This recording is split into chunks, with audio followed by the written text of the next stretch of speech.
Hello. What was that? I don't even know what I was doing there. It's some like extra. I was like adding some extra freaking L's in there. What? Anyways, hello and welcome to episode 657 of the DrunkNerds podcast. I'm your host as always. I'm Tyler, and joining me we have the man, the myth, the legend himself, Sir Colonel Gables. But before you speak, Gables, more importantly, we are joined by a very special guest. That's right, Fukoko. My Squishmallow is back. For audio listeners, I have a Squishmallow, a Fukoko in the background. He was there for my live react. He's back again. He's here to talk about Pokemon Day with us. But Gables, how are you doing, buddy? Oh, well, my week could have gone a lot better. So, listeners, let me clue you in on a little story here. Last Sunday, I got a bad stomach virus. And this is like a day after we recorded. And so, I literally was struggling with that for like a good portion of a couple of days, right? I mean, and it wasn't like a light one either, man. It was very violent. It was like, I kid you not, at least freaking four to 6 hours of just vomiting and then like pain and then like just couldn't hold things and then all of a sudden try to help my folks and all of a sudden it's like I just smell some fish and then all of a sudden it triggers it. I'm like, oh god. I almost, I almost, 26 times. I almost threw up when you said smell fish. Oh God. Oh, oh my gosh. And then I finally recovered from that. I go back to work on Wednesday, so I had to take a work day sick and stuff. And then on Thursday, I accidentally freaking injured myself while trying to lift a piece of furniture, and I end up spraining my left arm, and now I'm off of work. I'm going in Tuesday to see like how how everything else is going to progress and stuff like that if I need to do anything else further. But yeah, this week could have gone a lot better, but at least there's a couple things that were a good positives. One, the Pokemon Direct stuff did happen. Two, I did have a chance to play a whole bunch of that Yu-Gi-Oh! Like retro collection that released on Switch and also Steam this week. So yeah, I've just been playing a whole bunch of that. Yeah. Yeah. But other than that, man, how have you been doing, Tyler? I'm doing all right. You know me, clanging and banging as always. Feeling pretty good. I mean, a little depressed now because I was on vacation this past week, so it was nice, very lovely. I enjoyed my time off. Didn't take a single nap though, which is just I don't know what was wrong with me. I'm a fan of napping, and I did not take a one all week, so a little upset with myself for that. But other than that, I'm feeling okay, feeling pretty good. Yeah, we had the Pokemon presentation a couple days ago. That was Saturday night as we're recording this, so about 48 hours ago. I did a live react to that. If you want to check us out on our YouTube channel, so please do that. Drunk Nerd, Drunk Nerds, you'll find us. Yeah, before we get into everything though, yeah, like Gables and I, we're doing this for almost 12 years now. We do this for fun. We don't make money off this. We just do it because we love it. We actually have paid a lot of money to do this over the years. But yeah, we have a YouTube channel. We have we're on podcast services. Just look for us, Drunk Nerds, Drunk Nerds. You'll find us. Like I said, we've been doing this for almost 12 years now, and we just do it because we love video games. And then also Fukoko. Yeah, but anyways, yeah, I'm doing okay. Just drinking a nice, lovely beer here. Feeling pretty good. Feeling pretty decent. Just watched the WWE Elimination Chamber, but Gables didn't watch it, so I couldn't talk to him about what happened. I'm kind of pissed off about it. As a guy that is a pretty, I've not been a major fan of the WWE over the last like 20 years. But this was one of the first time, one of the few times where I audibly popped during a WWE event in a very, very long time. So, and I'm really upset with Gables for not watching it, so I can't talk to him about it. But other than that, I guess first world problems there, I guess. But yeah, I'm doing fine over otherwise. But Gables, let's just get into it. We got a big topic here to talk about with the Pokemon presents. We had Pokemon Day. We talked about on Thursday. We had about a 19-minute long presentation. A lot of what you expected. A lot of updates on on the apps. With like Pokemon Cafe, Pokemon Sleep. We got a nice little update on. Man, Gables, I've been thinking a lot about this, and I don't know if I have a good answer. But if you had Pokemon Sleep, but say like it was Pokemon Sleep was real, and you actually had a Pokemon sleeping with you, what would be the worst Pokemon to wake up to in your bedroom? Oh god. Let's see. Out of all the Pokemon to have, living with you and stuff, I think the worst one to wake up to would probably be a coughing. Probably Yeah. be a coughing or something of that Right. sort because it costed Smog. smog, costed this and that. Yeah. And if it's like snoring or something, you startle it, it just sprays like a bunch of freaking sludge and stuff, Yeah. and you're like, "Oh God, where did I that didn't think come of from?"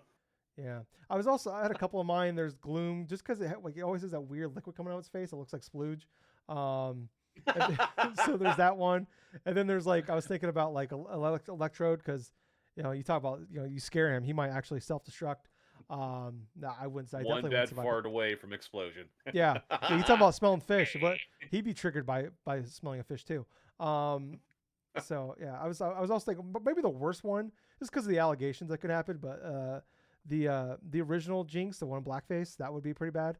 Um, Oof. yeah, that one, that was up there for me.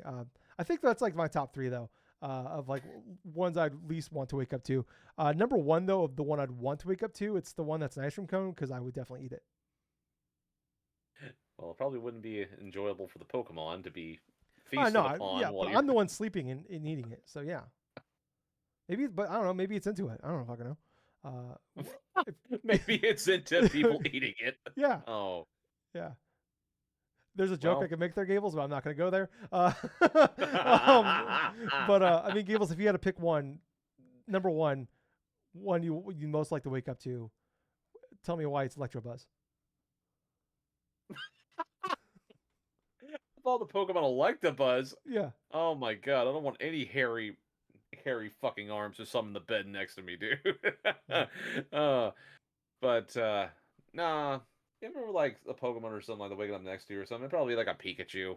Why? Because it's soft. It's it's nice and stuff. It'd just be like right next to you until you accidentally roll on it, and all of a sudden you get a fucking electric shock. yeah. You step on its tail, it'd be a bad time. Gables, you're wrong. The correct answer is Fuecoco. He's really upset with you. He's gonna make you like an apple teeny thing that was in Pokemon Cafe, but now you're not gonna get one. So you fucked yourself on that one, Nah. buddy. But anyways, let's get into this actual presentation. Uh, well, I'm gonna run through the smaller stuff, Gables, and then Yeah, before we get to the Legends ZA, the main event here, and just let me know talk about what you want to talk about here. But we had sure. Pokemon Champions was revealed. This was like part of the Pokemon League, because I think it was like Synapse is what it was called. It was like a multiplayer thing. It looks kind of like a Pokemon Stadium, but it's going to be on the handheld and Switch. We have TCG Pocket. They added some new expansion for that one that's out now. The Triumphant Light is what I believe is what it's called. We have like EX cards, new trainers, and stuff like link abilities. Pokemon Unite, is adding new Pokemon. Gables, do not let me try it. Let me try it. We got Sukinin. Is that it? Did I get that one right? What'd you just call it? Sukinin. What is it? What is it? Suicune? Suikin? Oh my god. Okay. Alolan Raichu. I know I got that one right. Oh, yeah. Okay, and then there's one more here. Alcremie? Alcremie? Yeah, Alcremie. Oh god, that sounds awful. Those are coming to Pokemon Unite. Zucchini? It's not a zucchini. What Yeah, did the you say? zucchini dog is gonna go in the Pokemon fucking Yeah. Unite. What if it's so you're telling me it's not a zucchini dog? That's not what it is? How did you Yes, pronounce it what's in the again? place of that like this water dog? It's actually like a freaking zucchini mon. Okay. I mean, Gen 10 spoiled right there. Anyways, that's out now. Then the Raichu's coming in April, and Al Creamy. God, Al Creamy. It just sounds like a creepy old neighbor and Creamy. Just the neighbor from Home Improvement and then Creamy. That's coming soon. It's just a cake Pokemon. It's a terrifying name on paper, Gables. Pokemon Masters EX. They're doing a 5.5-year anniversary. Doing some more stuff with that one if you're into it. There's a new mystery sync pairs. There's an event going on in May, I guess. There's a champion named Brendan. Oh yeah, that's from Ruby and Sapphire. Brendan Okay. and May. Yeah, they're protagonists from Ruby and Sapphire. Okay, this is just dumb. Yeah. So then, okay, Pokemon Sleep Gables. They're getting Cresselia. Yeah, Cresselia. Oh, okay, and then Darkrai. Yep. Okay, cool. I got those ones right. Pokemon Concierge is coming back for another season. I didn't even know the first season was out apparently, but you can watch the new episodes. You can watch the first 4 episodes on YouTube up until March 9th, and then the season's coming in September. Then Pokemon Cafe Remix. That there's some shit going there. Who cares? No offense, Fukoko. Anyways, Gables, what was your thoughts on some of the stuff that was for those smaller things? Hmm. Out of all the ones, Pokemon Champions kind of got me a little bit more interested in it because this is more of a competitive aspect. It's I'm not too sure. More or less, it's like say Pokemon Stadium in general, as it is just like an amalgamation of all the battle stuff that you've done with the Pokemon games over the years. From like they even did their little introduction video, from like Red and Blue all the way up until like Ruby and Sapphire, not Ruby and Sapphire, but like Scarlet and Violet inside of like Switch.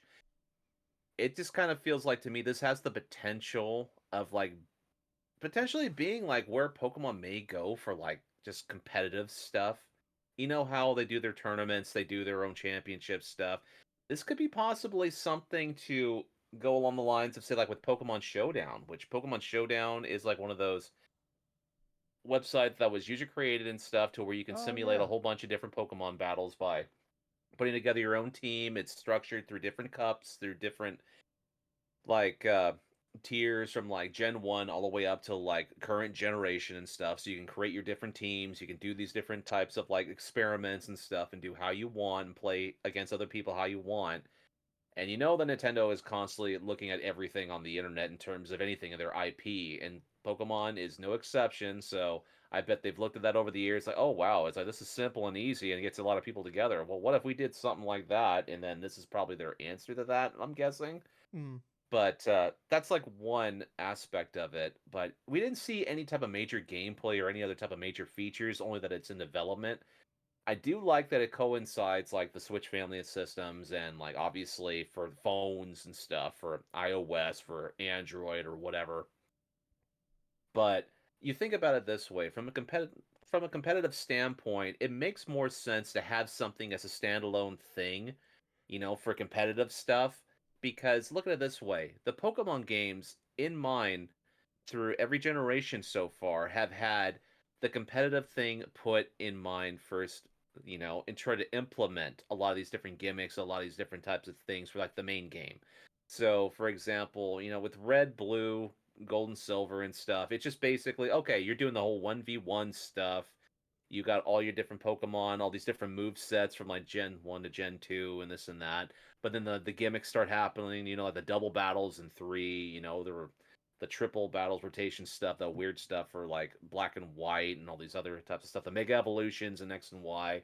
Yeah. But those are just a couple examples and stuff of where a lot of these competitive like Pokemon battles and stuff that have been more focused, for based upon what I'm saying is for when the Game Freak goes and develops a Pokemon game, they keep in mind like the competitive aspect and then the single player aspect of it, and so they try to balance the sense of the two. But perhaps, and I'm not saying this will be it, but maybe Pokemon Champions is just a way of say, hey, let's have competitive be its own thing, and then that way maybe we can improve the single player thing to where people are not going to feel like they're kind of underpowered when they're playing certain Pokemon, like say from generation to generation, kind of like how how some Pokemon in older Pokemon games are a lot stronger than what they generally were, say for current generation. Let's take Tauros for example.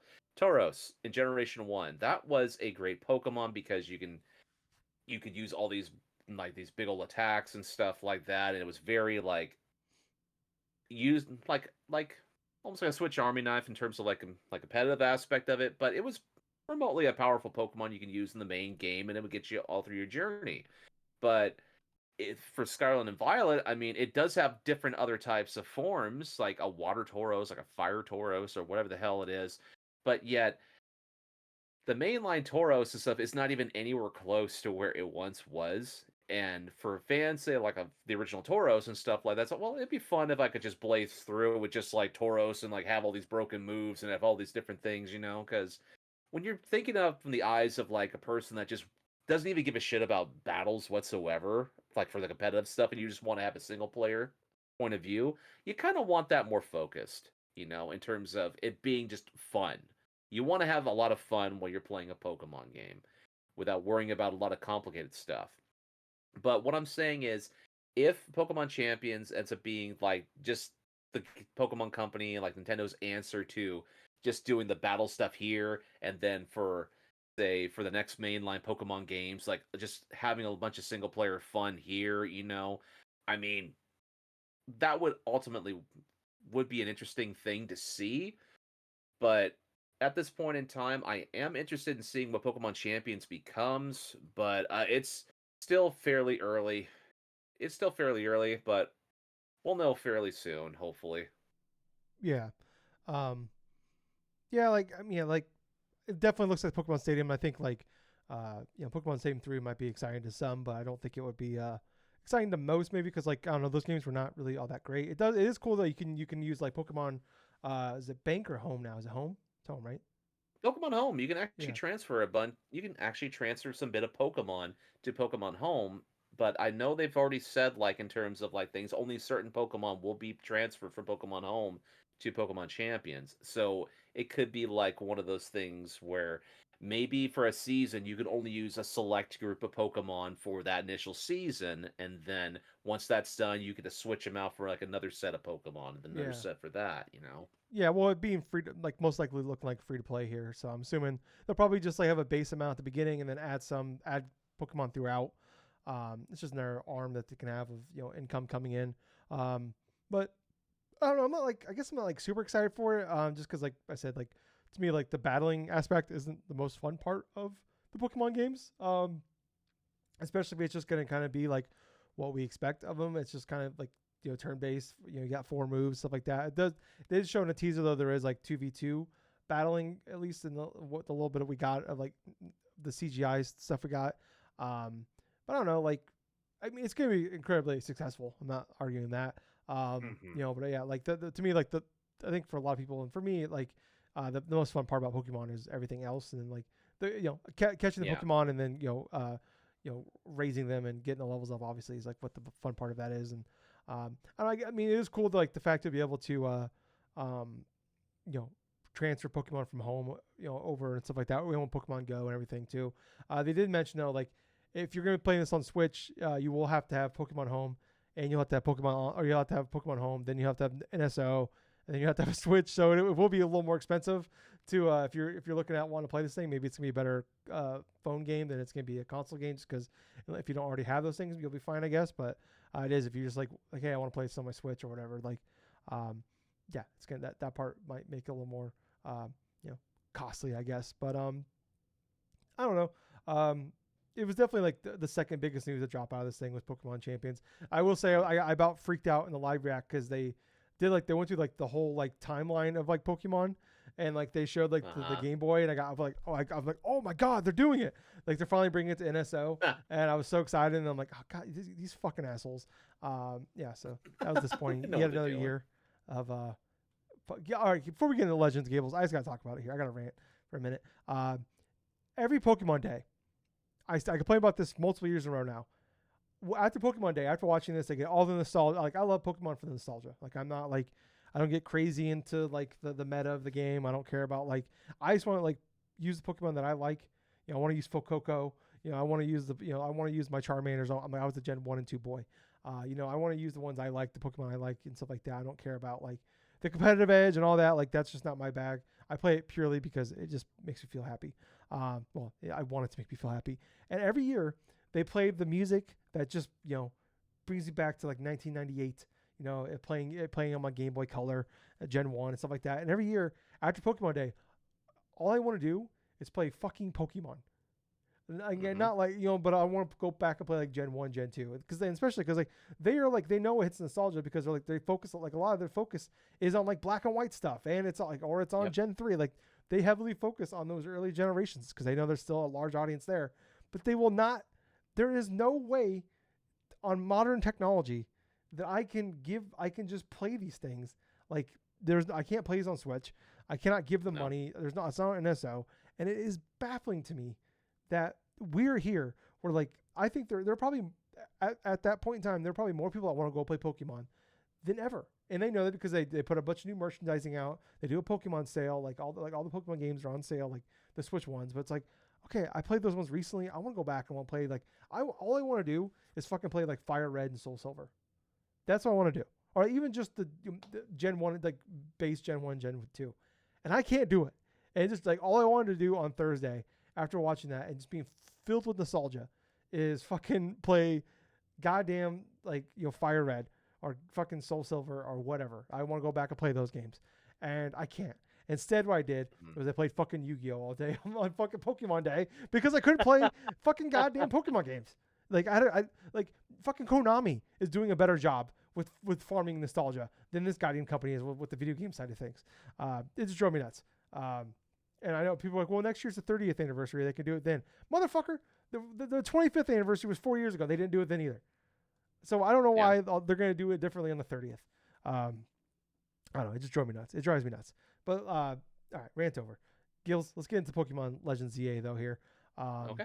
This was the main event. This is the thing. This is the thing that we're all here for. It's kind of like that Capcom showcase we watch where it's like you're going to sit through a bunch of ads and updates on these things that you don't care about. We're going to talk about the Capcom sale, but because we all know you're here for Monster Hunter Wilds at the end. This is basically what this was, where we're all here for like we sat through the first 14 minutes to get to the last 5 minutes, and that is Pokemon Legends ZA. We got a trailer with some gameplay, and then they kind of did more of a little deep dive on this bad boy. We already knew a lot about this. It's all going to be taking place in Lumino City. They showed like it's going to be like there's going to be like wild areas that the Pokemon will be like kind of segregated into. Then there was like there's going to be you go on rooftops and like the Pokeball is like your fucking you can fly with it. I don't know. But you're like jumping and like floating from the roof to roof. They showed off some of the side characters. No idea what like the main story of this game is going to be. What's going to be the thing that motivates you to get to A to Z? No, that wasn't a pun. I just used that. But anyways, the starters will be Totodile, Chikorita, and Tepig. Is that how you say Tepig? Right? Yeah, Like, Tepig. okay. I thought I got that right. Cool. Mega Evolutions will be back. They did, also did say this will be taking place after X and Y as well. So this will not be a past game, and it's coming in late 2025. Gables, you're the big Pokemon fan here between the two of us. What was your thoughts on Pokemon Legends ZA? It didn't look too bad. Honestly, it looked like it was fairly interesting.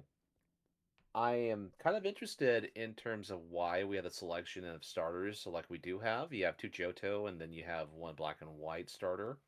Chikorita, Totodile, and Tepig. It kind of makes me wonder if they're going to go the route that they did with the original Legends Arceus and stuff, and maybe there's like a different type of like final evolution or something, or maybe even like say added mega evolutions to those three. Because there has to be something a little bit different. I mean, there has to be a reason why they went with just those starters in general, as opposed to some of the other ones that have been floating over. But I'm kind of curious though in terms of some aspects of this new gameplay stuff because it looks like an active like ATB, sort of like a battle system in terms of how you get to fight against different Pokemon and stuff. The battle stuff, you just avoid, you just go and try to dodge and stuff, and hopefully your Pokemon doesn't like get hit in the process. It's not like say in like Legends Arceus to where you can have your Pokemon kind of battle it like by itself and stuff, but it doesn't turn into like a turn-based sort of thing. Yeah, they don't have the Which strong style and then the like yeah. in the fast one and stuff like that. So there's like you Yeah, don't this have like seems it's not turned. Yeah, it's crazy. Go ahead. Sorry. it seems a lot more streamlined, and quite honestly, it looks like more adjusted to like an actual like third person action game, Hmm. to where you get to go forth and then you could just say use your Totodile and stuff to battle a bunch of different Pokemon and then tries to attack and you just try to dodge out of the way and then just try to prep for another attack.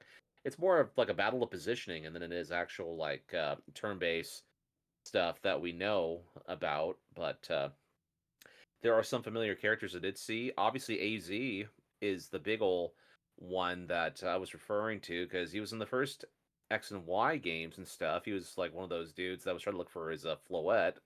So inside of this game, he's now like a hotel. He's like a hotel owner. He's like Hmm. literally like about a 9 foot. He's literally like about a 9 foot dude with a freaking cane and stuff, and then like working with his Floette instead of his thing. So it's kind of interesting to probably learn a little bit more of like the time from the events of X and Y with the whole aspect of Team Flare going up in smoke and stuff, and Lysander pretty much biting the dust and stuff, and seeing the growth of Luminos City like Lumio City and stuff in terms of technical perspective. So some of the things I did see inside there, I mean, there are, well, actually the transferable platforms are back, going from like ground to like the top of roofs and stuff in an instant. That was interesting. Mm. Um, Seeing a bunch of different Pokemon, you saw the Sandile, a group of them just like going into the ground and stuff like that, and like different sections. What's fascinating is they're doing these different types of wild sections inside of like Lumio City. Like, kind of, it looks more like it's kind of condensed to where, like, say, how Legends Arceus had their own separate areas and separate things you could go to and like capture a bunch of different Pokemon. But in this game, it just seems like it's more of like a open. It seems like a more of like an open world thing to where it's just inside of that entire city, right, in and of itself, Yeah. instead of like have like a couple sections of the forest you could just transfer to and just loads it into his own set area and stuff. But I will say the game, yeah, like Z through A, it does look better in some aspects visually than say obviously Scarlet and Violet. But there was a lot going on with Scarlet and Violet. Um, Yeah. on the lines of like say a Legends game, yeah, this is more or less what I was accustomed to wanting to see in terms of the visual stuff. Uh, it still looks like a Switch One game, obviously, Yeah. Yeah. It does. but at the same point, it definitely gets me more excited to wanting to play it because there's a lot of like uncertainties, right? I mean, you saw the little blurb and like the whole teasing of Zygarde. Zygarde has different types of forms. You saw like a couple of them inside this trailer. One of these little Zygarde cells with these little like blobs and stuff with one eye, right? And then there's another form of Zygarde where it just looks like a dog. And one of those, like green black dog looking creatures and stuff, is inside of that initial trailer. So the whole thing about X and Y is like the explanation of and the different types of side story stuff that could have been like an eventual sequel to X and Y never materialized, and with it was like the whole thing about Zygarde. So Legends like Z through A looks like it's more or less going to be like probably a story about Zygarde in and of itself, plus anything else that was going through that initial time frame and stuff. But I did end up liking what I did see. I'm very excited to learn a bit more about it, and hopefully this game releases this year. Yeah. Yeah. I mean, there was from the leaks, it looked like this game was supposed to come out last year and then Yeah. got delayed to this year. So probably a good thing, to give them extra time to get this thing as good as possible, running as well as probably like, hey, we're just gonna spend the next, instead of coming out in the holiday, we're just gonna bump it to next year and just Hmm. polish like crazy to get this thing running as well as possible. But yeah, like I've talked about over the years doing this where I thought Arceus was like, I mean, wasn't perfect by any stretch of the imagination, but like to me it was the coolest thing that Pokemon's done in a long time. Just like Hmm. the change in the changes in like the gameplay and like that. I wasn't like the biggest fan of like going back in time, but I thought like, okay, this is probably like kind of like their step to getting to what ZA is gonna be. Um, like we're not gonna build big cities here. We're not gonna have a ton of like climbable stuff. We're just gonna have big open areas with like, there's not gonna be a lot of trees. There's not gonna be forests. There's like, hey, it's gonna be open areas, smaller open areas and stuff. Um, but yeah, I thought that was a cool thing. I really like the battle system actually, in that one. And this one definitely it almost looks like more like, in a way, almost like Pokken Tournament, but like in, but like kind of combined with the Legends playstyle. And like I said, I Hmm. like I like the strategy of that. Where like doing like the fast move to like now you can do two attacks in a row, or like doing a fast move and then doing a strong move or whatever. I like the strategy of that, and like it actually was like pretty difficult. I thought for a Pokemon game, Arceus was, and I really like that too. Where like it really had to work on like like and like the mainline Pokemon games are pretty easy, and it's like I can just like brute force my way through with like even like using like a weak type against a stronger type, but like I just brute force my way through, and this was like you really had to focus on like on uh, the abilities and the type matchups stuff like that, and how fast everything like it's like Hmm. the battles went by so fast and were active. Everything it was just seamless to go through, and I love the catching in that. Like you didn't have to battle; you could just catch them and save. It just made everything so much faster, and I like that. I like what we're doing here too. I'm curious how it's like the gameplay, the battling is actually going to work. my head, I'm still assuming you're gonna have the 4 moves, and maybe they have cooldowns instead of like PP or turn based stuff like that. They'll just have like so you can do maybe you can get a couple quick attacks in. But like if you want to do a hyper beam, like it's gonna take longer to like obviously it's gonna take longer to build almost like an ultimate type of thing. But I liked a lot of what we saw here. Obviously, like you mentioned, it definitely looks like a Switch game. Like, and I wasn't like expecting anything crazy as far as art style. Like I guess like yeah, obviously I love it to look better or look like a different maybe a different art direction with it. But like if we could just like get a stable 30, honestly, or you know what, I'll take a stable 20 at this point. Like that's how I think desperate I am like with like these Pokemon games and like, just running like just be stable. And like I will say it does seem better because like you watch those like those original reveals of like Arceus. Those trailers they ran poorly in the trailers for that game, and this at least looked like it ran okay. So like yeah, like the shading wasn't great, the shadows were bad, like everything's blurry. It looks like a game that was made on the 3DS. But like if it could just run like I don't know like okay, I'll be happy with that. Like my expectations are on the floor as far as like running right now. So but I don't know. Yeah, I was really happy with this one. I said I like the like I'm pumped for like the how the combat's gonna work. I am just kind of curious like I don't need like a great story in this game, but I like to have something like the story in Arceus was just dog shit. Like a kid goes back in time, and the whole point of the story is like him figuring out the secret and also getting back to his timeline. And then the game just ends, and they never even bring up the fact this kid's just stuck in the past. No, like he's just like he's just in the past now. And they did like the tease at the end with something like the program or something like that. And I guess it like something to do is I guess it's in the anime as well. I did read about like, and it's something to do with like, I don't like almost like a like it sounds almost like a tower type thing maybe where like just be like maybe they'll do like like the main like the Eiffel Tower looking thing will be maybe be like a tower.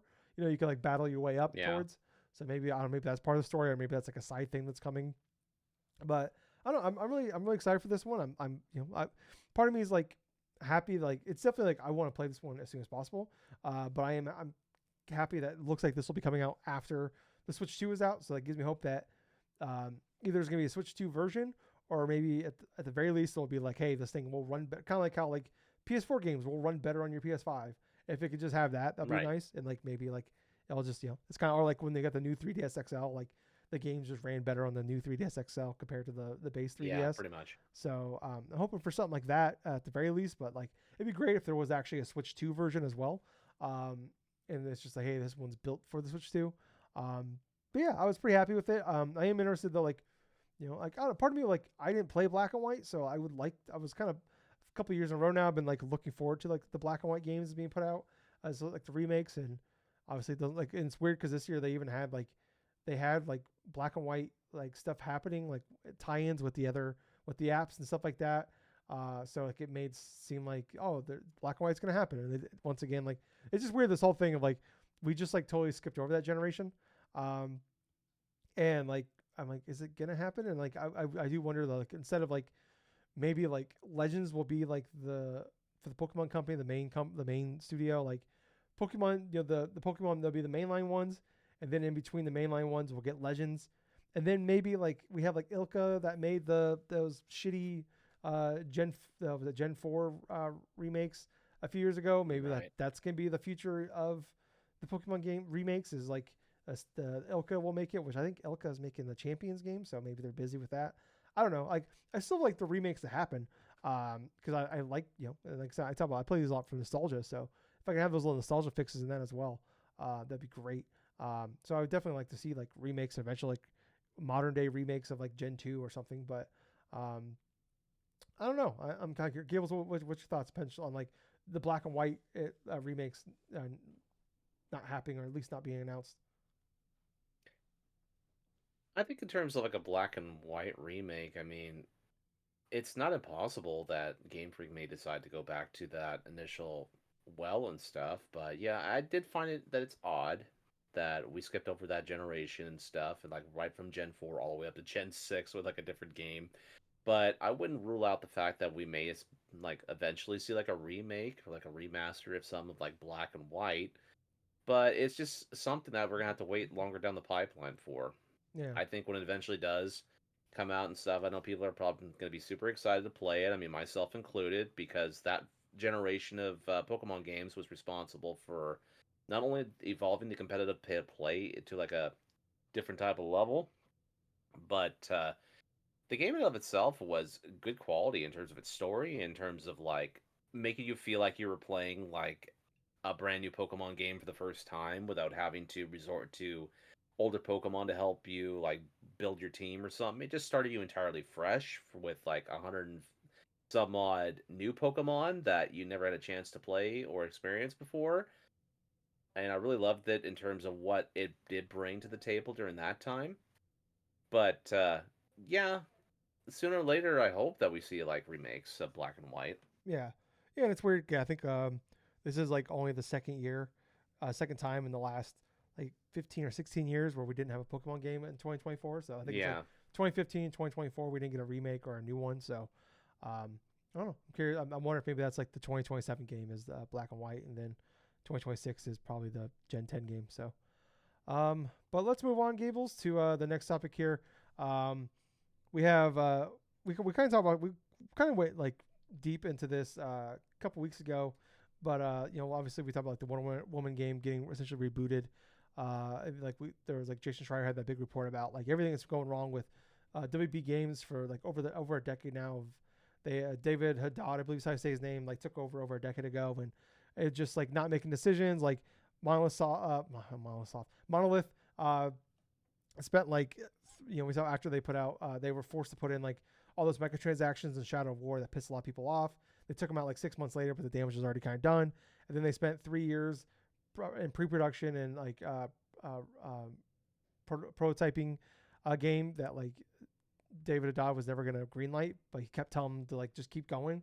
But like basically just like him spending years of like not want to make big decisions because he didn't want to lose his job like by things bombing, but like his indecisions basically spent is the reason why you look at most of these studios, as most of the studios in our WB games have spent several years of like major gaps. Like Rocksteady going 9 years in between games, Monolith Soft not God damn it, now I'm doing it. Monolith not putting a game out for since 2017. You look at WB Montreal, like Gotham Knights was like they were forced to like they were told, hey, make a Batman game without Batman and make it live service. And then multiple years in production after Avengers came out, they're like take the live service out. So then they had like basically reprogram this entire game with like in like a year to like without the like basically it's a live service game without the live service in it. And that was kind of the complaint about Gotham Knights was it was basically just that it felt like a live service game without the live service elements. And then like you look at like multiverses, which is like from everything I played a little bit of it and it was a good game, but like but then like people that play it like there's like a lot of like former like Smash people that like helped that basically created the studio and made this game. And people talk about this is a good game. And it was all like the business practices and the free to play aspect of it that killed it. And like that first month that game came out, it was #1 in Circan reports. People just buying the founder pack. It was the highest grossing game the first month that game was out.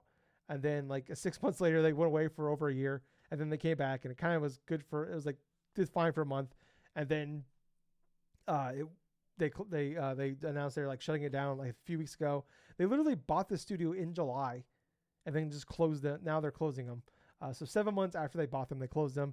And then there was WB San Diego, which I don't know a lot about, but they were apparently making a AAA free to play game.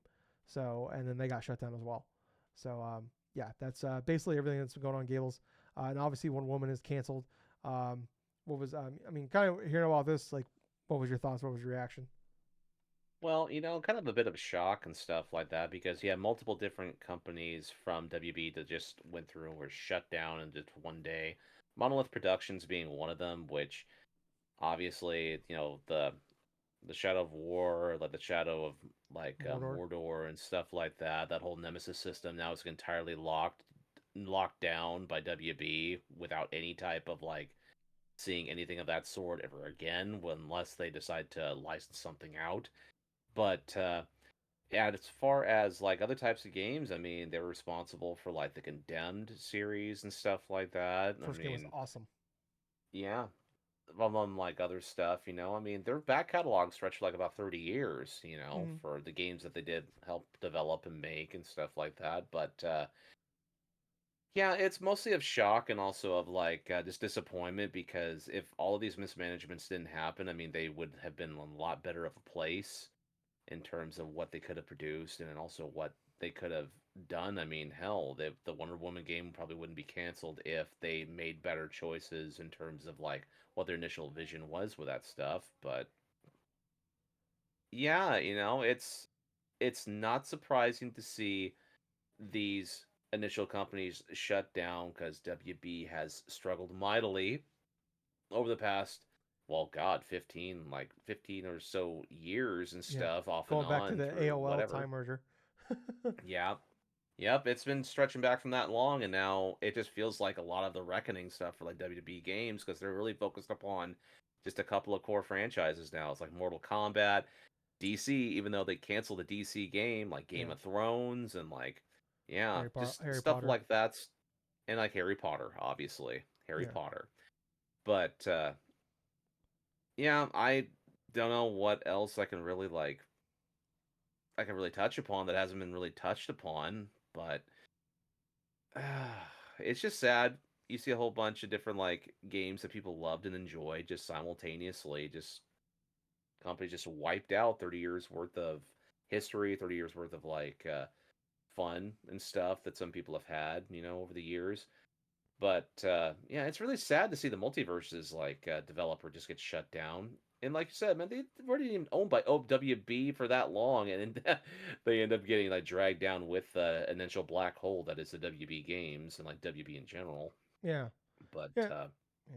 yeah, No, yeah, it's just like I said. It's like it's just sad. Yeah, like I said, it only takes one or two people in charge to like fuck up everything for everybody else, and like hundreds of people yeah, out of jobs right now because of one guy like was scared to make the make the big moves, and like you hear about like all this stuff going on with like they're making a Flash game, then the Flash movie bombs, so they're like, well, we're not making that anymore, and it's like or like we're making a Constantine game. It's like, oh, that's not a big enough franchise. We gotta work on like it sounds like these studios were like being told to make certain things instead of like, hey, like figure something out. Like usually, like like when they talk about major IPs, like they give them like options, like, hey, come up with something out of this, instead of like, no, you're making a Wonder Woman game or you're making a Flash game, and then like I don't know, it's just like we see like Suicide Squad thing where like they started working on that one because they thought Suicide Squad was gonna be big, and then the movies flopped. Well, the first movie flopped. The second movie was good, but it came out during COVID, so it didn't hit theaters.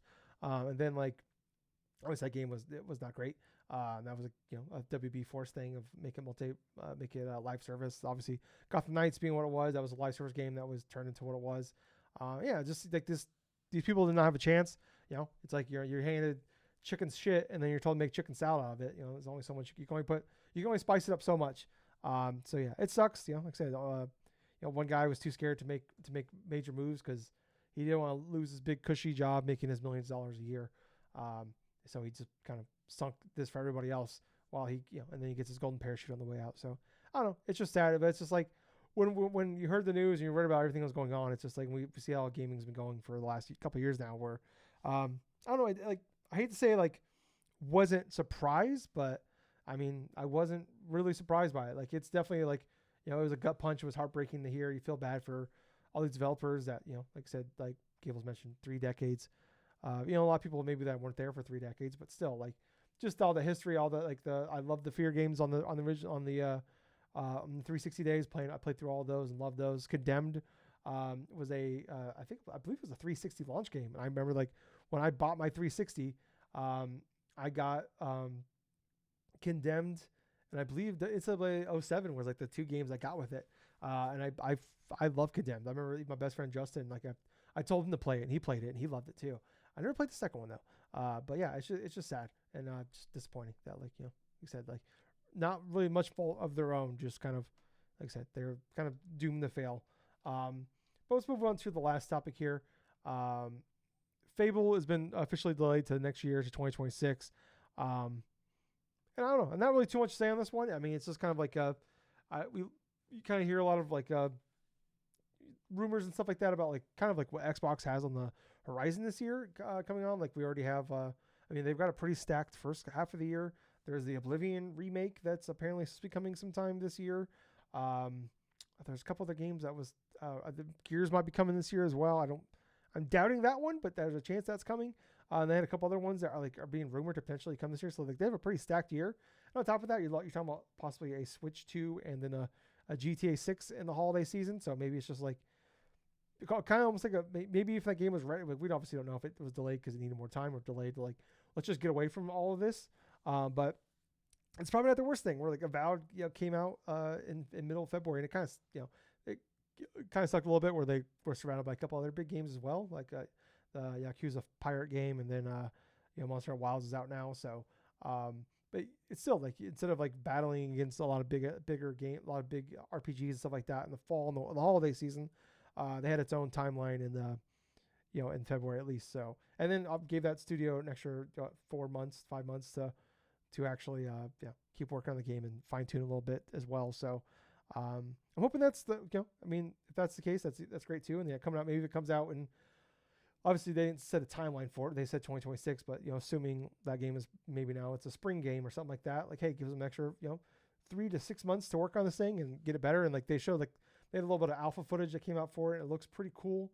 A little bit what we saw there, like they kicked the chicken. So I don't know if they can keep the humor there, the fun humor of that game, and then also like a better combat system, because like the combat system in the Fable games was not really that good. It was fine, I guess, but it was just like everything else that was fun about it. So if they can find a way to kind of have that humor but also have better combat, then yeah, that'd be awesome. So whatever. It's like I don't like. I definitely I'm excited to play that game, but I'm not like not a game I'm jonesing for. But also like, hey, if it like comes out in like a slower time period too, I'll call that a win. But let's jump into what we've been playing here. I'm gonna go first on a couple smaller things, Gables, before we jump into we're gonna save Yugioh for the end here. But I played a little bit of a game called Beastieball. This is a game that came out. It's early access right now. It came out last year.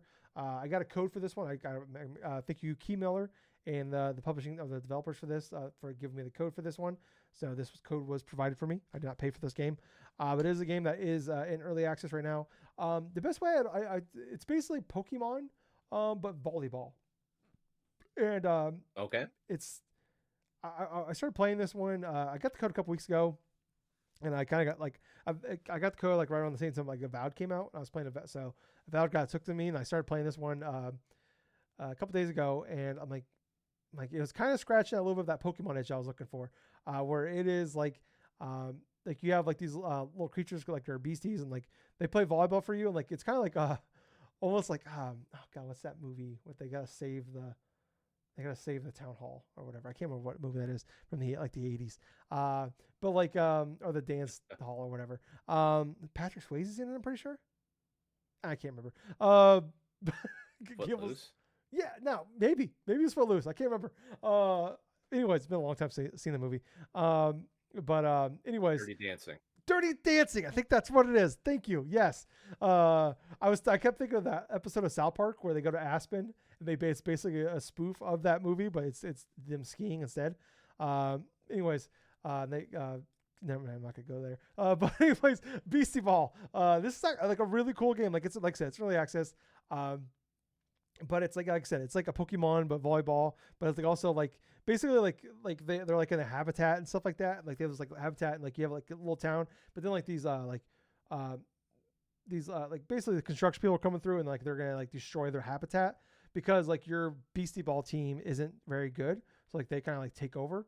So they're gonna destroy the Beasties area to build their own basically their own building there.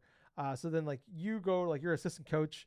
It seems you have beasties on your team that play volleyball for you, and you have to you're going to go around and catch these, and you gotta go play against them and beat them in volleyball to join your team, and then you can you battle wild beasties to raise your levels and raise your rank, stuff like that. And I've got a few so far, but then you end up becoming the coach of the team. But this game, I was playing it, I'm this is really good, and I'm someone that I usually don't play a lot early access. I like to wait for the game to hit 1.0. But this is gonna be a tough one, Gables, for me not to play more. Like if it wasn't for Avowed and then Yu-Gi-Oh coming out, definitely I would have played a lot more of it. But I am actually like this game is pretty awesome, and I can't wait to like this game hitting like 1.0. And also, Gables, I forgot to mention this. Leah Rain, who did the music for Celeste, is doing the music for this game, and it is phenomenal. So yeah, like I recommend going out there, check a trailer for this one, because this game, I believe it's only on Steam right now. But yeah, this game is really, really cool. The art design is cool.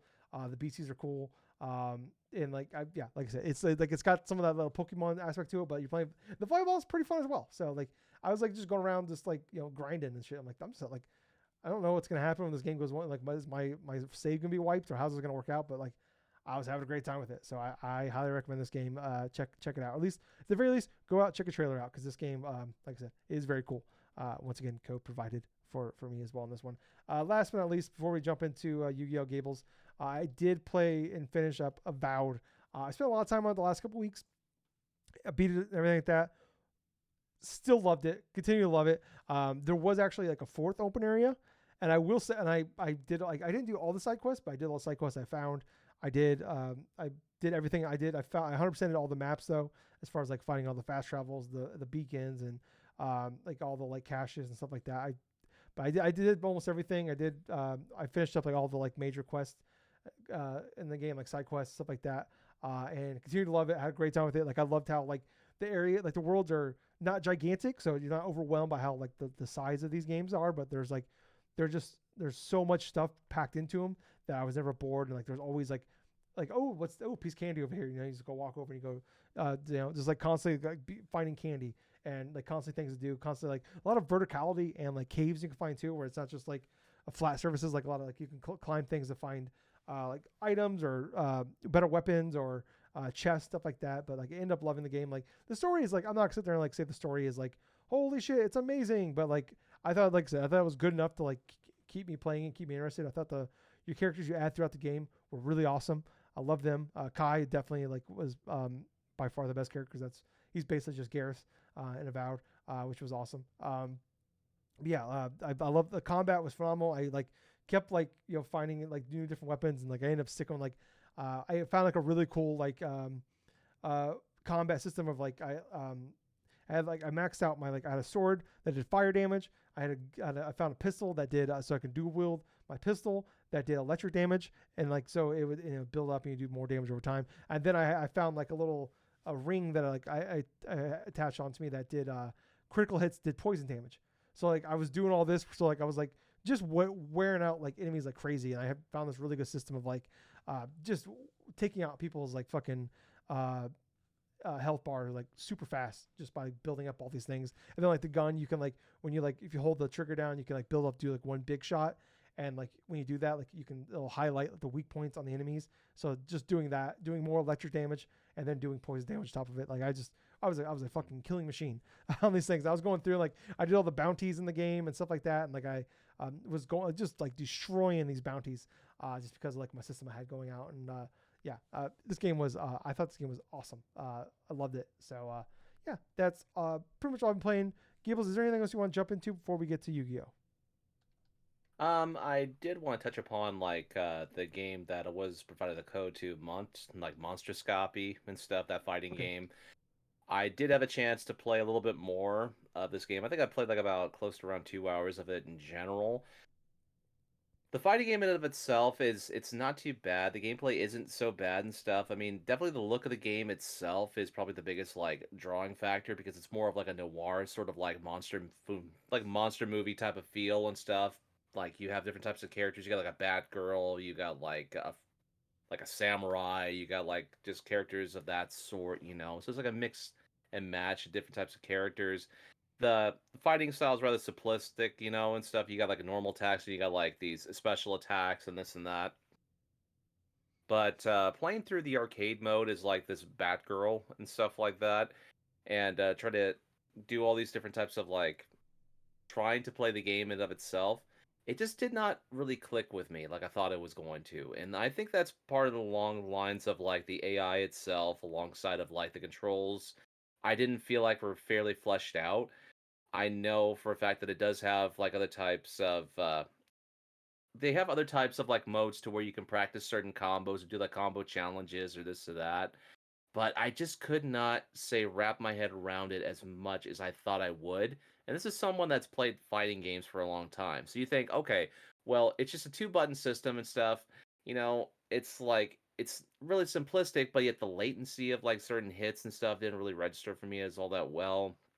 I thought that the AI kind of spiked in terms of difficulty, kind of similar to that of like say old arcade like fighting games to where like you'll have a character or like a couple fights it'll be, oh, okay, this is fine, I'm on the normal modes, like this character was fine, this was a little bit harder and stuff. And then you just come across like one character that's just not letting you do shit. It's just input rating everything that you're doing, and it just kind of drove a lot of my enjoyment out of that game.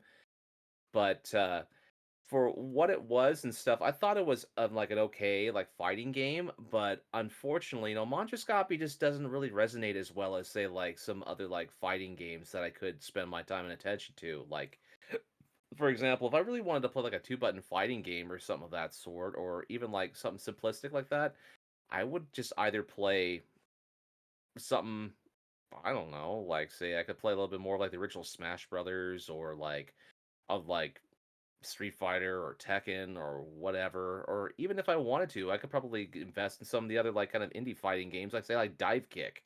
I mean, Dive Kick is probably more I would kind of akin this to. Only the controls there are just relatively simple. You just dive and you kick with different characters. But I had more fun playing that game as opposed to playing Monstroscopy because it just feels disjointed at Mm, the moment. I'm not saying the game is bad. I mean, I think the game is okay at best. And even though it's like I say okay at best, I mean it's still not as good as like some of even the average fighters that I've even had a chance to play like on Switch Online. yeah. Okay. So at that point, yeah, that's pretty much what I kind of want to touch upon. Okay. Well, Gables, I'm gonna let you kick off this. So we had the Yu-Gi-Oh! Early Days collection. Gables and I have been talking about this for a while. We've been Yeah, super pumped about this. This finally came out on Thursday on Pokemon Day. So yeah, Gables. I mean, like we both grew up big fans of the anime stuff back in the day. Both yep, played. These are like definitely games that we grew up on playing as well right. on Game Boy Color and Game Boy Advance stuff like that. But you're definitely way more into like kind of like the X's and O's of the Pokemon or geez, the Yu-Gi-Oh games than I am. I mean, what's been your thoughts on this so far?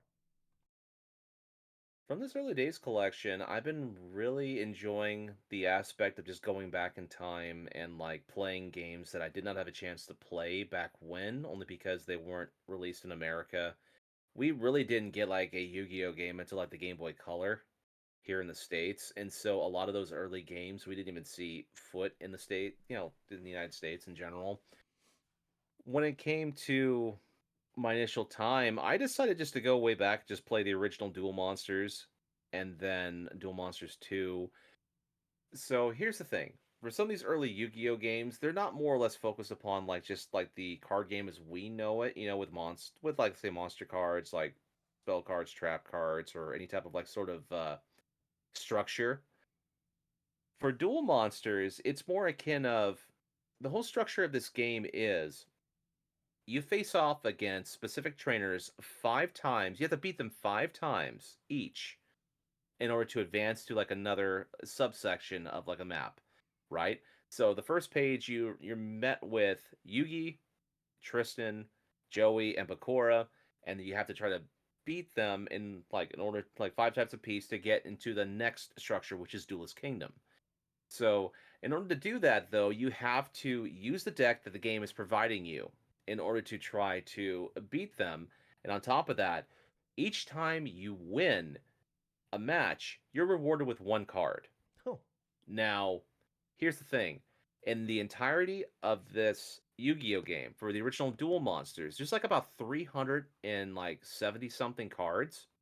So the odds of you getting like a good card could be fairly difficult considering that there are so many different like cards that are available inside of this game, but you have to literally grind over and over and over just to get a decent enough deck in order to try to advance enough to a level in order to compete against the next subset of duelists.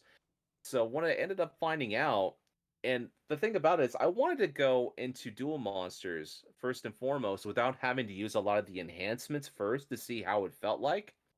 And it's just exactly kind of like what I thought it was going to be, a grind fest. I literally spent about 4 or 5 hours the first night of playing it on this Duel Monster stuff, playing against like Tristan, Joey, Bakura, and Yugi over and over until I finally had a group of monsters that reached over 1,000 attack apiece.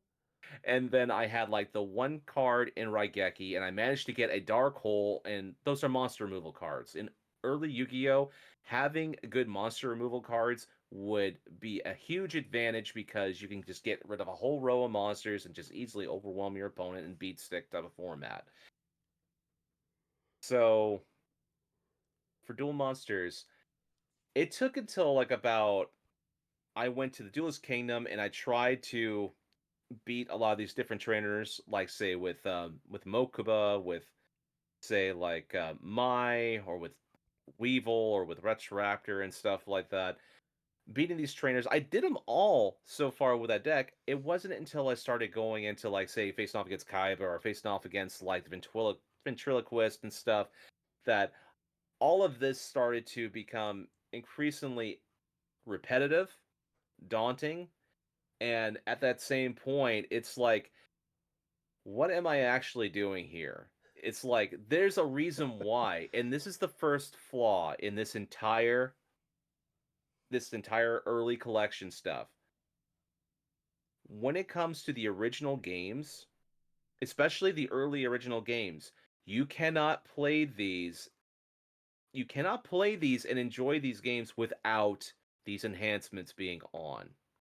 You could do that, but you could do exactly what I did, and that was spend like about close to 7 or 8 hours on this one game in a span of like a couple days, trying to even break even to get halfway through the game. Yeah. And that's not taking into account the terrible drop rate that you receive every time that you win an actual duel. So bear that. This is pretty much the game's this is pretty much the game's fault for doing that. I mean, had this been to where you were rewarded say 5 cards per win, that's at least a higher chance of you to get like better cards to improve your deck quicker. But 1 card, yeah, that's completely unacceptable. And it doesn't just do it in Duel Monsters, it does it in the Duel Monsters 2, the Dark Duel Stories, the sequel to it. So when you're actually inside of a game, an actual game of Yu-Gi-Oh! Duel Monsters here, you basically have 5 monster cards, and then you just have the 5 cards that represent your hand. So it's super simple. The monster with the highest attack will beat the monster with the lowest, like the lower attack. And so it just comes down to you building a deck that has a lot of high attack monsters, and then it has to have some sort of theme to it, right? So the entire theme that I did for the Duel Monsters one is I just went with warrior cards. And I powered them up with Sogen, and then I powered them up with like another, I think there's like another card too I helped power them up though. But when it came to that, I just did all warrior stuff. I had like Celtic Guardian, I had Hitatsumi Giant, I had like Flame Swordsman, I had like other types of warriors along those lines. Oh my god. And Blackluster Soldier. Yeah, Blackluster Soldier, the 3000 attack. He's considered a normal monster in this game. There's no ritual monsters, there's no trap cards. There is just powering up spell cards, monster removing spell cards, and just monsters. And it works to a certain extent, right? I was starting to have fun because I actually made more of my deck. I'm more themed of what I would generally be wanting to do, a theme deck. So I got a warrior theme deck, and on top of that, there are these cards that are so powerful and that just completely kind of like blow this game wide open that it's just kind of hilarious that they're included here. One of them is Diane Keto, the Cure Master, which this card lets you recover 5,000 life points just for one use. And then you have the Tumultuous Fire, this spell card. It does 5,000 damage to your opponent. And so when you turn on the enhancement and you use you have like one or two of those cards, you could literally beat duelists like in about 2 or 3 turns if you manage to draw them correctly. So guess what I did? I with that on top of Blackluster Soldier, on top of having these like the Sogan and also this legendary sword power up. That's right. Legendary sword will help power up your beast and your beast warrior type monsters, right? And so I used that type of theme and I went to that entire section until I got the Pegasus, and then I steamed roll Pegasus. The game in and of itself, it was fun to see what cards were available, but in terms of replayability, you never want to play this game without enhancements on because it's like it's kind of like just watching paint dry. You're going to get bored, you're going to be utterly frustrated because the game isn't presenting you with the enough like necessary cards in order for you to improve your deck fast enough. But it still was a joy to play because I got a chance to play with cards, let's say Blackluster Soldiers. I could have went with Dark Magician. I could have went with Blue Eyes White Dragon. So going from Duel Monsters 1 to Duel Monsters 2, I did sort of like the same thing where I only spent like maybe an hour just to get a good gist of how you play this game. Now, granted, what I ended up finding out is like in order to like end your turn for this game, you have to press the B button after you get done attacking and using your spell cards and stuff. And then there's an option to end turn. So you just go to that and just end your turn. So for this game, I ended up discovering something. There's no card limits of how many of a certain card you can use. So when you turn on enhancements for these two games, you can add like up to 9 copies of like one card inside of like your entire deck. And the minimum is like 40 cards, right? So for the Duel Monsters 2, I had like 9 copies of Gemini Elf and 9 copies of Dark Magician, and I just teamed it with 3 copies of Yami, which is it improves like the attack and defense of spellcaster and fiend types. I had a let's see, I had Dark Elf as well, but I also had a couple of like 4 Book of Secret Arts inside here that helped improve certain spellcasters to increase their attack and defense as well. And so what would happen was I'd get a hand to where I play Gemini Elf, and then there sometimes would be like 1 or 2 copies of Book of Secret Arts. So I used 2 of them on there, and then all of a sudden there's the card Yami's there in my same hand, right? And so I had like a 6,500 attack monster on turn 1, and I steamroll throughout like certain duelists. And the thing about it is, it's the same structure as the first game. So you have to beat one duelist 5 different times.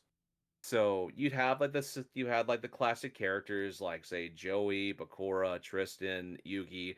You'd have guys like Rex Raptor, Weevil Underwood, like Bandit Keith, Panic. You had the Ventriloquist. You had like Mai, Mako, Kaiba, and stuff. The final boss of this game is also Pegasus, but at least when it came to this game, there was like at least 700 different cards, as opposed to like say the 350 some that was presented in the first game. And there is different variety of stuff. Like you can make a dragon deck if you wanted to. You can make a warrior deck, a spellcaster deck. You could just basically make like other types of theme decks and stuff and have a lot of fun with it. But the various thing that I ended up learning through this playthrough was you have to use the enhancements not just to help you make great like decks and stuff in order for you to have fun with this game, but if you really want to get the achievement for like say beating this game fully and stuff, you have to use the enhancement to where you can get to like the dark duel stories of like specific characters. So for example, you can go through the entire game, go to Pegasus, and you have to like say select one of 4 different like a dark duel like subsidiaries, like say like Shoddy or a Shizu or even like Yami Yugi and like Yami Bakura. So you have to beat all of those guys once in order to, you know, earn this achievement on Steam. And they have like say 2000 attacking monsters, right? They have like all these different things. So it forced me to have to use like a top tier deck. But think about it this way. think that you were a kid back in the day and you had to play all the way until that point. That would have took you about 70 to possibly 100 hours of grinding in order to try to get to that initial stint. Now, that's the stuff that I had been playing through Yu-Gi-Oh stuff. But Tyler, you decided to go a different route. So could you share with us, please, what you Yeah. did? So I was telling Gills for the podcast. I didn't know about the enhancement thing until like I already beat. So I decided to jump. I played a little bit of the older games. I'm like the dual monster games like Gables did. And I'm just like, this isn't what I want. You know, like and plus it's like you don't have like you can't see all the cards and the pictures. And I'm like, I don't remember all the card. Like I haven't played the game regularly in a super long time. So like I don't remember like all the details. I don't remember the name of every trap card and stuff like that. I don't remember the name of all the stats, everything of all the cards and stuff. So I'm like, all right. So I'm like, this isn't gonna work for me. It's gonna be more pain in the ass than anything. So I started playing Sacred Cards, which is more like it basically just takes place during the second major second season of the Yu-Gi-Oh anime, where it's the Battle City tournament. But the thing I don't like, the major thing I didn't like about the game was like it doesn't follow the rules of like the main game of Yu-Gi-Oh. So like it doesn't have all all the Yu-Gi-Oh cards, like the stats are different than the actual real life stats. They don't have the effects, the trap cards, and the magic cards are not the same. They don't follow the same rules. And one thing, what's crazy about all these Yu-Gi-Oh games, Gables, there is no Yeah. tutorial at all. Nope. There's no like you just Absolutely go. no tutorial for any of these games. It is You have wild. to go in blind, and you do have instruction manuals Yes. that you have access to that you can look at if you really That wanted to do it. Yeah, so there is like a thing where you hit like I'm playing on Steam Deck. So like you hit like the R2 button on the Steam Deck or I can't remember, RT whatever it's called. And like there is the instruction manual in there. So I didn't realize Gibbs, I was like halfway through this game before I realized there is like strength and weakness. Like it's almost like more like Pokemon where like Yep. fire is weak to water. Like I had no Yep. idea. So like I have like a 1500 fire type Yu-Gi-Oh card out, monster card out. And then like this guy had like he put out like a 300 water type Yu-Gi-Oh card and took out my fire. I'm like, wait, what the fuck happened? I'm like, I was so confused. I had no idea. I was like, I'm talking like I was like halfway through the game before I even knew this was like a thing, and like I was like, all right, and I started finally went to the instruction manual, and I'm like, oh, okay, like I already knew about the like, oh, okay, I like the stats are a little different, like okay, things don't follow up the same way, and then I didn't know about the enhancements, so I didn't like because they give you shit. You play through most of this game, like I went through this whole game and I didn't have a single card that didn't require a sacrifice in my hand, monster card in my hand that didn't. I think like the highest one I had was like 1500 attack points, and like I had to play through this whole game Wow. like that, and like fucking towards the end, like they're coming out the gate with like 2000 attack points. So like Yep. it was a struggle, and the second half of the game was very frustrating because it was like I probably spent more time just like going through and building a deck to like okay, this one has all I can't remember what the like let's just say hey, this guy has all water type, so I'll use electric type or whatever. So like that's basically it's like turned more into like Pokemon than it was a Yu-Gi-Oh game. But I ended up playing Yep. through. I like the story is whatever. It's basically just kind of like an offshoot of the Battle City tournament. But I had a decent enough time with it. It's just like I can't believe like obviously it's like one of those things where like you give yourself like those like original games without having the enhancements. It's basically like if we weren't children, we would not beat these games. Like if these games came out today, I'd like fuck this. Like I would not like it's like without knowing what was happening. But like anyways, I played through it like it was fine. It was decent enough time. And then I started Rashif of Destruction, which is like this. It's actually a direct Oh, sequel. that's actually one of the hardest Yeah, it's Yu-Gi-Oh considered games. like the fucking Dark Souls of Yu-Gi-Oh games. And I was a couple hours into it before and then I'm like, wait, what's this enhancement thing on the main menu? I'm like, oh, I could just give myself every card. And on top, I forgot to mention, on top of all that, like you have to hit certain levels, and you earn like dueler points when you face different Mm-hmm. duelists. So whenever you beat certain duelists, you get like 5 duelist points. So every card has a cost. So like you start Yep. off like 1600 points, and every card like the higher like the better the card is, it costs more points to keep in your deck. So it basically Yep. keeps you. So even when you do have good cards, you can't use your best cards because they cost too much money or they Yep. cost too many points. So it Exactly. And forces Tyler, you. Go ahead.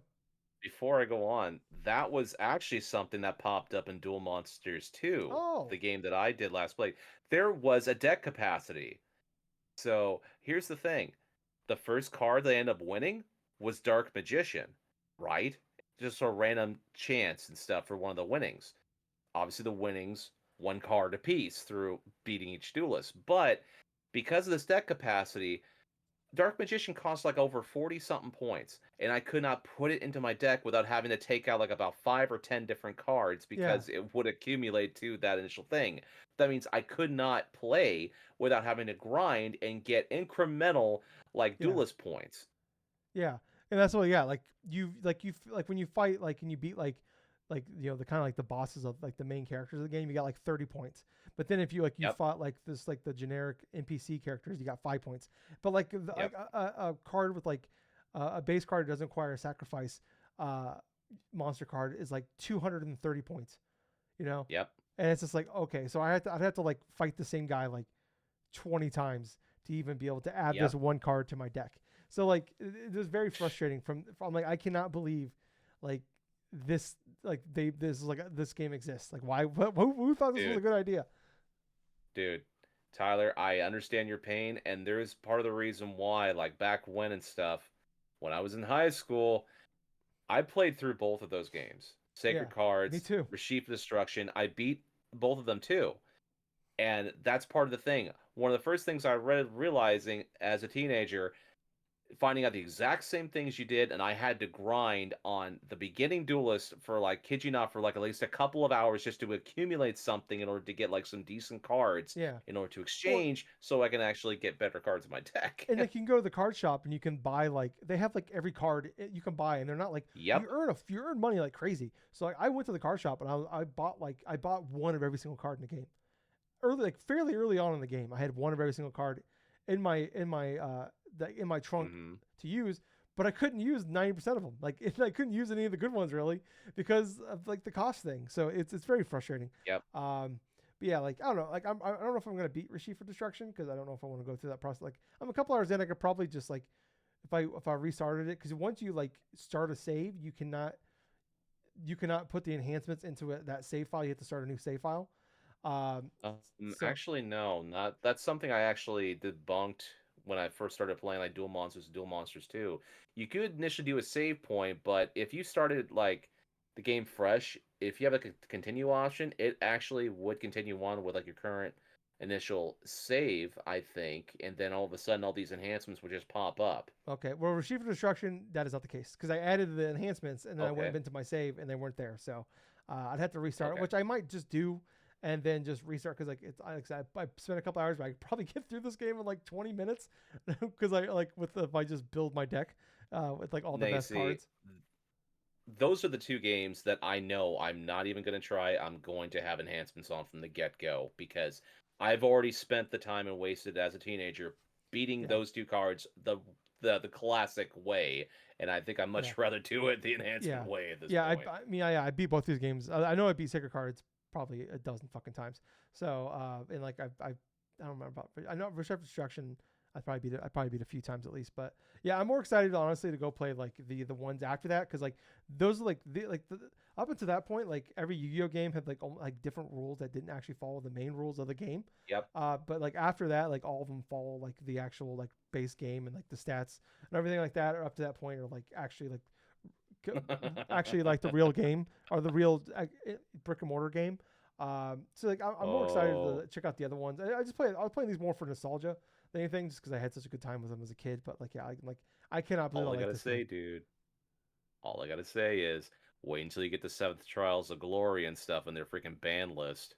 Oh yeah, I'm sure I'd be stupid, but yeah, no, I'm excited. And then like Dungeon Dice Monsters, honestly, I fucking loved the Dice Monsters as a kid, so I'm actually really excited to check that one out too. But I'm just checking these ones out more for like nostalgia. Plus, it actually has like a real story to it. And you can like it's a more of a it's kind of kind of like an RPG like. The other ones are just like just like, it's they're just like slides with like some of them don't even have stories at all. You're just battling. Some have like you just like talk. There's just talking. There's no walking around or anything like that. So I just want to go through it for that. But yeah, I don't know. I'd say overall like I'm pretty happy with it. It's not like a major like there's no major like updates to it. Like it is just kind of like, hey, here's the original game. It was cool though. You can actually like switch to the box arts in the main menu, and then like obviously the Yeah. enhancement stuff where like it is unlocks all the cards for you in the game, which is great. Um, But yeah, overall I'm pretty satisfied with it. Like, it's a good chunk of games. Like for me though, it's like there's like I think there's like 11 different games in there. Like 4 of them I think never came to the United States, which is cool. Right. But like someone like me, I'm just looking forward to like there's like 5 in there that I'm actually really excited to check out, and then the rest like I will probably never actually really play. But I'm Yeah. pretty happy with it. I think $50 is maybe a little on the higher side for what I would want to spend, but I don't know. I'm just happy. Like honestly, like it's just like the Pokemon stuff. For like I would gladly pay if Pokemon Company came out and put out like a collection with like all the Gen 1 through 3 for like $60. I would gladly buy that too though. So like I don't know. I can't really complain because I was more than happy to pay the money to buy this thing. So what about you, Gables? Well, here's the thing for me. I mean, I've already spent like about 14 hours or so just playing this game, and I just played through and beat 2 of these initial games, and that's Yeah. without even going into like some of the other like subsidiary games I hadn't even have a chance to even play. Like, oh my God, there's a capsule core. There's a capsule Yeah, the like capsule monsters. yeah, there's like the It's a capsule Fire Emblem monsters game thing I'm gonna essentially. be trying out fairly soon, and like there's just like a couple of the different games. Obviously, I still want to play Sacred Cards and Chef and stuff, and I do want to play a couple of games that I had played through to death on the Game Boy Advance, which were freaking like the World Championship tournament like Yes, 2004 my and favorites. 2005, and then like oh yeah, Eternal Duelist Soul is the one I never played though, and that was like the precursor to like 2004 and 2005.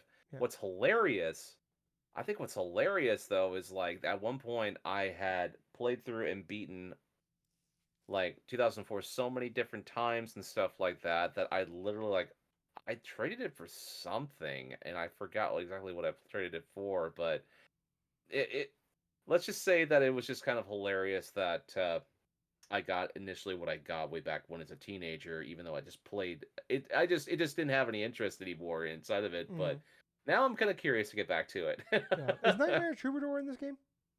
Nope, that's a DS game. Oh, it's There are DS. Oh, there okay. All right. are a couple of games that are rather missing from this initial set, and that's not even taken into large part like some of the other games that were from the GX generation or something like that, or even like say Duelist of Roses, Yeah, like the Forbidden console ones. Memories, Yeah, I'm assuming that Falseborn will be a. Kingdom. I'm sure that will be like a separate thing.